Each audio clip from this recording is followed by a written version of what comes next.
Hello friends, அஸ்ஸலாமு அலைக்கும். எல்லாரும் நல்லா இருக்கீங்களா? வஞ்சர மீன் ஒரு 4 துண்டு இருந்துச்சு. அதை நல்லா பொரிச்சு எடுத்துக்கிட்டேன்.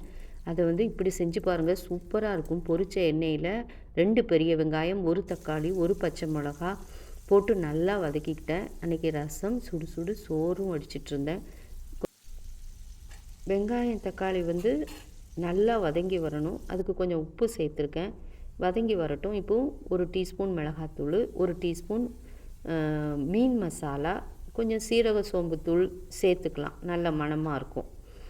இப்போ 1 டீஸ்பூன் இஞ்சி பூண்டு சேர்த்துருக்கேன். இஞ்சி பூண்டு கொஞ்சம் முன்னாடி போடணும், நான் போட மறந்துட்டேன். இப்போ சேர்த்து நல்லா பெரட்டி விட்டு சிம்மில் வச்சுருங்க. கொஞ்சம் தண்ணி சேர்த்துருங்க, அது கூட்டு மாதிரி ஆகணும். இப்படி நல்ல கூட்டு மாதிரி ஆன உடனே அந்த பொரித்த வஞ்சர மீனை சேர்த்துருங்க. வஞ்சர மீன் சுவைக்கு விட்டுறதுக்கு இப்படி சமைச்சு பாருங்கள்.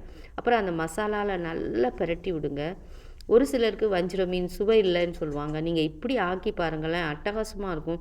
இதை 2 சொல்லுவாங்க. இப்போ பாதி கப்பு நான் தேங்காய் பால் சேர்க்குறேன். அதாவது பொரிச்சிட்டு ஆக்குறதுனால இது 2 அப்படின்னு சொல்லி கடலூர் சைடு சொல்லுவாங்கன்னு சொல்லி எங்கள் மைனி சொல்லுவாங்க. இப்போ கொஞ்சம் மல்லிக்கீரை சேர்த்து, அப்புறம் ஒரு 1/2 லைம் புழிஞ்சிக்கிட்டேன். புளி சேர்க்கலை, தக்காளி மட்டும்தான் சேர்த்தோம். சூப்பராக இருக்கும் இந்த 2 ஒயிட் ரைஸ் அல்லது சப்பாத்தியோடு பரிமாறி பாருங்க. தேங்க்ஸ் ஃபார் வாட்சிங்.